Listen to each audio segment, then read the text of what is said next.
దేవుని వాక్యంలో నుంచి మొదటి కొరింథీయులకు రాసిన పత్రికలో నుంచి దేవుని వాక్యాన్ని మనము చదువుకుందాం. మొదటి అధ్యాయము 23వ వచనము. అయితే మేము సిలువ వేయబడిన క్రీస్తును ప్రకటించుచున్నాము. ఈ మాట బహుశా చాలా మినిస్ట్రీస్ యొక్క స్లోగన్గా ఉంది. చాలా వెహికల్స్ వెనకాల ఈ వచనాన్ని స్టిక్కరింగ్ చేసుకోవడం కూడా మనము చూస్తాము. ఆ మాట ఏంటంటే, మేము సిలువ వేయబడిన క్రీస్తును ప్రకటించుచున్నాము. గమనించండి, ఈ మాట యొక్క అర్థాన్ని ఈరోజు మనం చూడడానికి ప్రయత్నిద్దాము. 22వ వచనము పై వచనం మీరు చూసినట్టయితే, యూదులు సూచక క్రియలు చేయమని అడుగుచున్నారు, ప్రూఫ్ అడుగుతున్నారు. గ్రీసు దేశస్థులు జ్ఞానము వెదుకుచున్నారు. అయితే మేము మాత్రము ప్రకటించేది ఏంటంటే, సిలువ వేయబడిన క్రీస్తును ప్రకటించుచున్నాము. ఈ మాట చాలా కీలకమైంది. సిలువ వేయబడిన క్రీస్తును ప్రకటించుచున్నామంటే అర్థము ఏమిటి? What is the meaning of this verse? సిలువ వేయబడిన క్రీస్తును ప్రకటిస్తున్నామని గమనించండి. ఆదాములో, రోమీయులకు రాసిన పత్రిక 5వ అధ్యాయం మనం చదివినప్పుడు 12వ వచనం నుండి, ఆదాములో మనకున్నవన్నిటిని కూడా పోగొట్టుకున్నాం. ఒక ఆయన పుస్తకాన్ని రాశాడు. ఆ పుస్తకం పేరు ఏంటంటే ప్యారడైజ్ లాస్ట్ అనే పుస్తకాన్ని రాశాడు. తర్వాత ప్యారడైజ్ గెయిన్ అని చెప్పి ఇంకొక పుస్తకాన్ని రాశాడు. చాలా కాలం నేను చదివి మర్చిపోయిన ఆథర్ పేరు. ప్యారడైజ్ లాస్ట్ అనే పుస్తకంలో మనం ఏం చదువుతామంటే, రోమీయులకు రాసిన పత్రిక 5:12వ వచనం నుంచి ఆ మాట రాయబడి ఉంటుంది. ఇప్పుడు మనం చదవం. కానీ యేసు ప్రభులో మనం ఆదాములో అన్నిటిని కూడా మనం పోగొట్టుకున్నాం. దేవునితో సహవాసాన్ని పోగొట్టుకున్నాం, నేచర్తో సహవాసాన్ని పోగొట్టుకున్నాం, ఇతరులతో మంచి సంబంధాన్ని మనం పోగొట్టుకున్నాం. ఆదాము పాపము చేయడం ద్వారా మన వ్యక్తిత్వాన్ని, దేవుడు మనం ఏ రీతిగా చేశాడో ఇవన్నిటిని కూడా మనం పోగొట్టుకున్నాం. అయితే క్రీస్తులో వీటి అన్నిటిని కూడా దేవుడు మనకి తిరిగి దయచేశాడు. మొదటిగా దేవునితో సమాధానాన్ని మనకు ఆయన దయచేశాడు. మొదటిగా. రెండవదిగా ఆయన కుమారులుగా మరలా తిరిగి చేర్చబడ్డాము. పాపము చేసినందువలన ఆర్ఫన్స్గా మారిన మనము మరలా తిరిగి ఆయన పిల్లలుగా దేవుడు మనల్ని చేసుకున్నాడు క్రీస్తు ద్వారా. పాయింట్ ఏంటంటే, ఏదైతే ఆదాము ద్వారా మనం పోగొట్టుకుని ఉన్నామో, యేసుక్రీస్తు ద్వారా వాటి అన్నిటిని కూడా మనము పొందుకొని ఉన్నాము. జనరల్గా మనుషులు అనుకుంటారు, డబ్బులు లేకపోవటము నా పెద్ద సమస్య, ఉద్యోగము లేకపోవటము నా పెద్ద సమస్య, మంచి ఆరోగ్యం లేకపోవటము నా పెద్ద సమస్య, నా కుటుంబంలో వచ్చిన సమస్యలు, కుటుంబ కలహాలు, ఇది నా పెద్ద సమస్యగా భావిస్తూ ఉంటారు. దయచేసి గమనించండి, బైబిల్ గ్రంథం చెబుతుంది ప్రతి సమస్యకు రూట్ కాజ్ మొదలు ఏంటి అంటే, ఆదాము ద్వారా వచ్చిన పాపము. అది వీటన్నిటికీ కూడా మొదలు, రూట్ కాజ్. మనకి పైకి కనిపించేవి ప్రాబ్లమ్స్, కానీ రూట్ కాజ్ ఇంకొకటి ఉంటుంది. జనరల్గా క్యాన్సర్ పేషెంట్స్కి రకరకాల సిమ్టమ్స్ ఉంటాయి. అది ఎప్పుడైతే మనము దాన్ని డయాగ్నోస్ చేస్తామో, లేకపోతే దాన్ని ఎఫ్ఎన్ఏసి అంటారు, ఆ రిపోర్ట్ ఎప్పుడైతే మనం బయటికి తీసుకొస్తామో అప్పుడే తెలుస్తుంది క్యాన్సరా ఇంకోటి ఏదైనా సరే. ప్రతి సమస్యకు మూలము ఆదాము ద్వారా వచ్చిన పాపం యొక్క రిజల్ట్. ప్రతి సమస్యలు కూడా ఇది రూట్ కాజ్. ఏదైతే ఆదాము ద్వారా మనం పోగొట్టుకున్నామో, యేసుక్రీస్తు ద్వారా వాటి అన్నిటిని కూడా మనం పొందుకున్నాము. యేసుప్రభు వారు శిలువ మీద పలికిన 6వ మాట మీరు జ్ఞాపకం చేసుకుంటే, ఇంగ్లీష్లో ఇట్ ఈస్ ఫినిష్డ్ అని రాయబడి ఉంది. తెలుగులో ఇది సమాప్తమైనది. ఏంటి సమాప్తమైనది? నేను వచ్చి నా పని చేసుకుని నేను వెళ్ళిపోయానా? ఇట్ ఈస్ ఫినిష్డ్ అంటే నేను చనిపోయానన్నా అర్థము. గుడ్ ఫ్రైడే రోజున చాలా సంఘాల్లో, బహుశా ఎవ్రీ సంఘంలో కూడా 6వ మాట విన్నాం. ఇట్ ఈస్ ఫినిష్డ్, ఇది సమాప్తమైనది అంటే అర్థము మానవుల పాపములకు వెల నేను చెల్లించాను. I have made the payment. నేను పేమెంట్ని చెల్లించాను. ఏదైతే ఆదాము ద్వారా మనం పోగొట్టుకున్నామో యావత్తు, ఇదంతా కూడా యేసుక్రీస్తు ద్వారా మొత్తాన్ని మనం పొందుకున్నాము. ఆదాము ద్వారా మొత్తం పోగొట్టుకున్నాం, క్రీస్తు ద్వారా మొత్తము పొందుకున్నాం. ఆదాము ద్వారా అన్నీ కూడా మనకి పోయినాయి. అందుకనే ఆ పుస్తకం పేరు ఏంటంటే Paradise last and Paradise gain అనే పుస్తకాలు రాయబడ్డాయి. ఏదైతే మనం క్రీస్తులో పొందుకున్నామో, గమనించండి, ఈ వచనానికి చాలా అర్థం పడుతుంది. మేము సిలువ వేయబడిన క్రీస్తును ప్రకటిస్తున్నామనే మాటకి అసలైన అర్థము, ఏదైతే ఆదాము ద్వారా పోగొట్టుకున్నామో క్రీస్తు ద్వారా యావత్తును మనం పొందుకున్నాం. క్రీస్తు ద్వారా యావత్తు మనం పొందుకున్న తర్వాత ఇంకా పొందుకోవడానికి ఏమన్నా ఉందా అన్నది ప్రశ్న. ఒక పెద్ద ఆయన ఒకసారి ఒక మాట అన్నాడు, దేవుడు ఆయన కుమారుడైన యేసు ప్రభు వారినే మనకి ఇచ్చేస్తే ఆయన దగ్గర ఇంకా ఇవ్వడానికి ఏదైనా ఉందా అని అడిగాడు. ఆయన కుమారుడే మనకి ఇచ్చేసినప్పుడు ఇంకా ఇవ్వాల్సింది ఏముంది? దేవుని దగ్గర ఉన్న అతి ప్రెషియస్ అయిన ఆయన కుమారుడే మనకి ఇచ్చేసాడు. ఇంకా ఆయన దగ్గర నుంచి మనకి ఇవ్వాల్సింది ఇంకా ఏదైనా ఉందా? ఆయన అతి ప్రాముఖ్యమైన మోస్ట్ ప్రెషియస్ గిఫ్ట్ ఆయన కుమారుడే మనకి ఇచ్చేసినప్పుడు ఇంకా ఇవ్వాల్సింది ఏముంది? యావత్తు క్రైస్తవ్య సంఘము ఈ మాట మనం జ్ఞాపకం చేసుకుంటాం, సిలువ వేయబడిన క్రీస్తును ప్రకటించుచున్నామని. ఏంటి సిలువ వేయబడిన క్రీస్తును ప్రకటిస్తున్నాము అంటే అర్థము, ఏదైతే ఆదాము ద్వారా మనం పోగొట్టుకున్నామో క్రీస్తు ద్వారా దాని అంతటినీ మనం కల్వరి సిలువలో పొందుకొని ఉన్నాము. ఆ పొందుకొని ఉన్న దానిని ప్రకటించడమే సిలువ వేయబడిన క్రీస్తును ప్రకటించడం. అంతే తప్ప సిలువ వేయబడిన క్రీస్తును ప్రకటించడం అంటే నువ్వు ఆయనను నమ్ముకుంటే ఇదిగో నీ జీవితంలో ఇవి నీకు ఇస్తాడు, అది కాదు. సిలువ వేయబడిన క్రీస్తును ప్రకటించడం అంటే,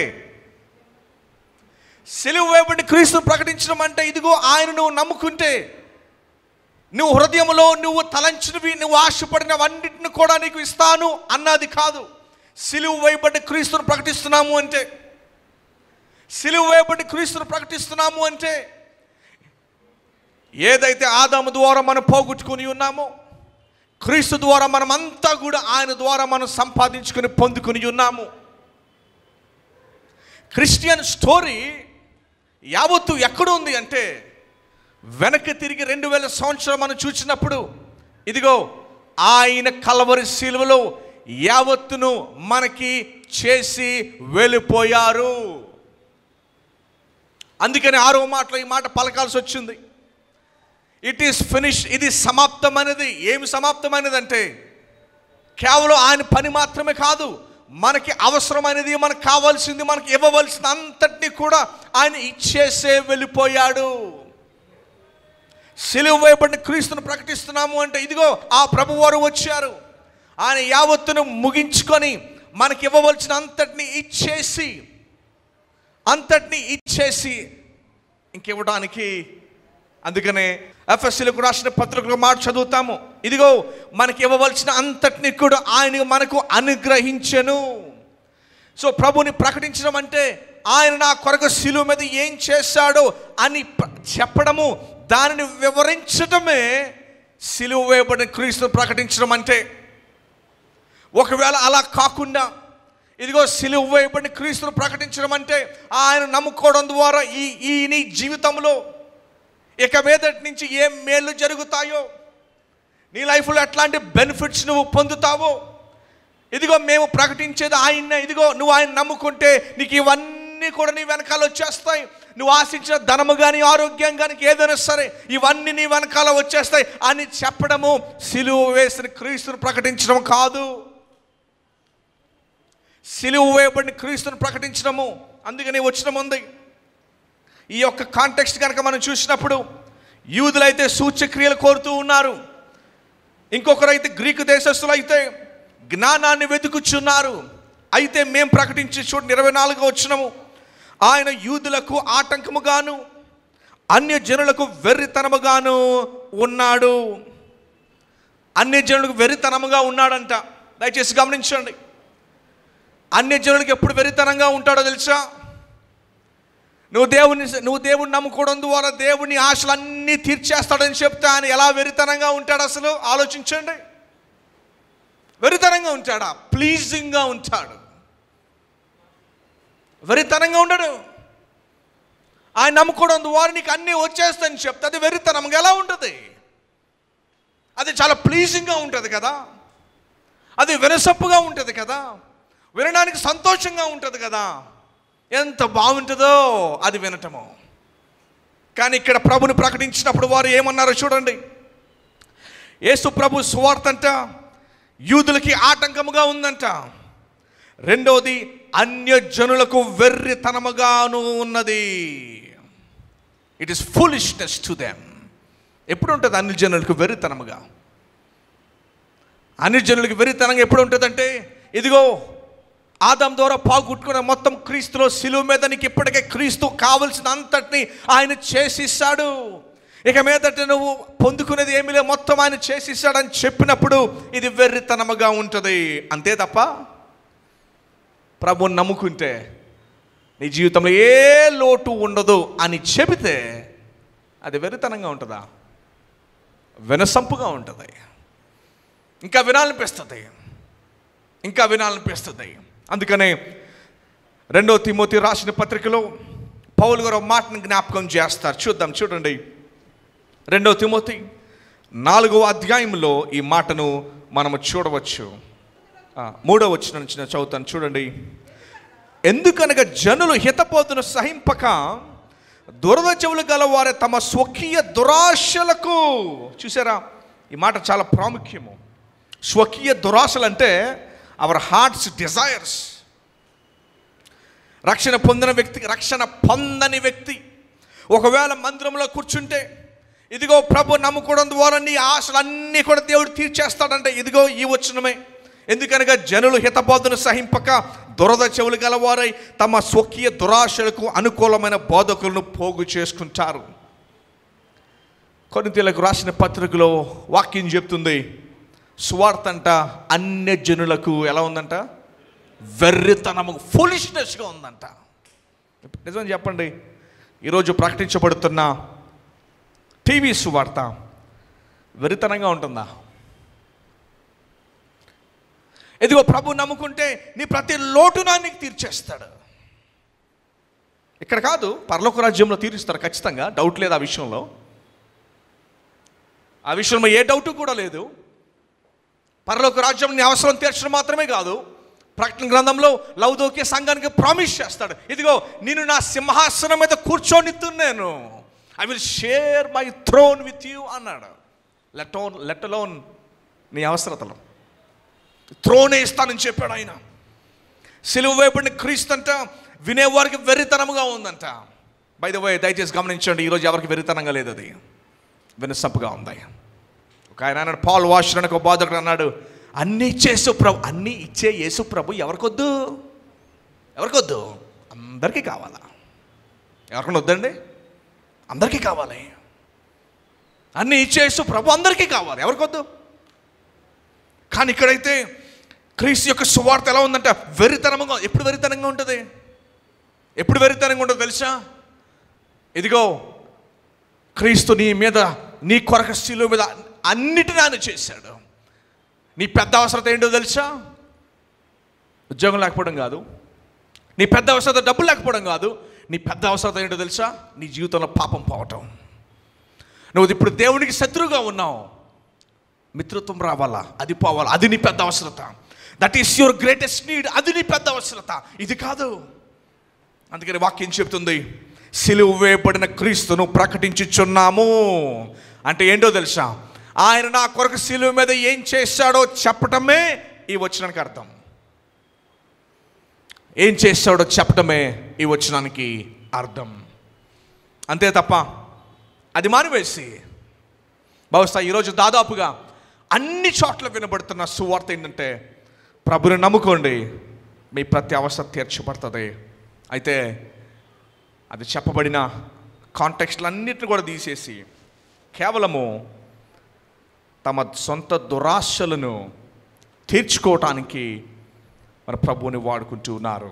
దయచేసి గమనించండి. ఆ 24వ వచనం కంటిన్యూ చేద్దాం. ఆయన యూదులకు ఆటంకముగాను అన్యజనులకు వెరితనముగాను ఉన్నాడు, కానీ యూదులకేమి గ్రీకు దేశస్థులకేమి పిలువబడిన వారికే క్రీస్తు దేవుని శక్తియును దేవుని జ్ఞానమునై ఉన్నాడు. ఎంత గొప్ప మాటలు చూడండి. అందుకని నిజముగా రక్షణ పొందిన వారు లోక అవసరతలు తీర్చబడే దాంట్లో వచ్చే సంతోషం కన్నా క్రీస్తులో వారు ఎదిగే విషయంలో ఆనందిస్తారు.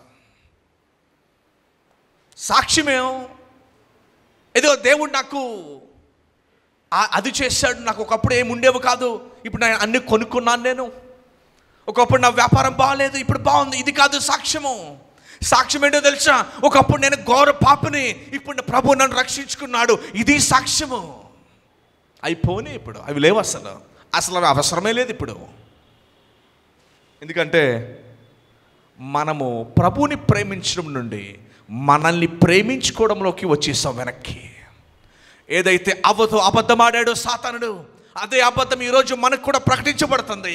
లవ్ యువర్ సెల్ఫ్, నిన్ను ప్రేమించుకో, దేవుని ద్వారా నీకేమొస్తుందో చూసుకో. అందుకనే మందిరాల్లో ఏమన్నారు తెలుసండి? ఏం చేశాడండి దేవుడు నాకు? ఎన్ని సంవత్సరాలు భక్తి చేశాను తెలుసా? ఏం చేశాడు నాకు? ఒకవేళ పొరపాటున నీకేదో లబ్ధి చేకూరితే మాత్రం ఇంకో దేవుడే నాకు చేశాడని చెప్పి మంచి కృతజ్ఞత కూటం పెడతాం ఆర్థికంగా డబ్బులు వచ్చినప్పుడు. దయచేసి గమనించండి, మన ఆస్తి మన కోరిక ప్రభువై ఉండాలి. అందుకని పౌలు గారు అన్నారు, నేను పరలోకానికి వెళ్ళడానికి ఇష్టపడుతూ ఉన్నాను. ఎందుకో తెలుసా? అక్కడ నేను సంతోషంగా ఉంటానని కాదు, అక్కడ క్రీస్తుతో కూడా నేను ఉంటాను కనుక నాకు సంతోషము. పరలోకం కూడా తన కోసము, తన భోగాల కోసం చూసుకోలా. పరలోకం కూడా ప్రభు ఉంటాడు కనుక నాకు రావాలనిపిస్తున్నది. ఈరోజు ప్రభుని ప్రేమించడం నుండి మనల్ని ప్రేమించుకునే భక్తిలోనికి వచ్చేసాం. టుడే క్రైస్ట్లెస్ క్రిస్టియానిటీ అని అంటారు. నా ప్రార్థనలో ప్రభు యొక్క మహిమ లేదు, మాట వరుసకే ఉంది. దేవా నీకే మహిమ, నీకే మహిమ, నీకే మహిమ. హృదయంలో ఇంచెత్తు ఆలోచన, భక్తి, భయము కూడా ఉండదు. అలా ఎవరిని ప్రార్థన చేస్తే దేవుడి నామాన్ని వ్యర్థంగా వాడినట్టు. అది హృదయంలో ఏ ఆలోచన లేకుండా దేవుని మాటలు మనం పదే పదే తలుచుకుంటే దేవుడి నామాన్ని వ్యర్థంగా వాడినట్టు. దయచేసి గమనించండి, మన భక్తి మన కట్టుకోవాల్సింది ప్రభు మన కొరకు సిలువలో ఏం చేశాడన్నది, నాకు ఆయన ఏం సంపాదించి పెట్టాడనేది, నా కొరకు ఆయన ఏం ఉంచాడు, దాచి ఉంచాడు అన్న దాన్ని బట్టి ఆధారపడడం తప్ప. పౌలు గారు అన్నారు, ఈ లోకం కొరకైతే మనలాంటి దౌర్భాగ్యులు ఎవరు ఉండరంట. I think it is time మనం నిజమైన భక్తిని కట్టుకోవడానికి, నేర్చుకోవటానికి. ఎలాంటి విశ్వాసాలు కావాలో తెలుసు ఈ రోజుల్లో బైబిల్కి? ప్రభు కోసం ప్రేమించేవారు, ప్రభుని తమ అవసరతల కోసం ప్రేమించేవారు కాదు.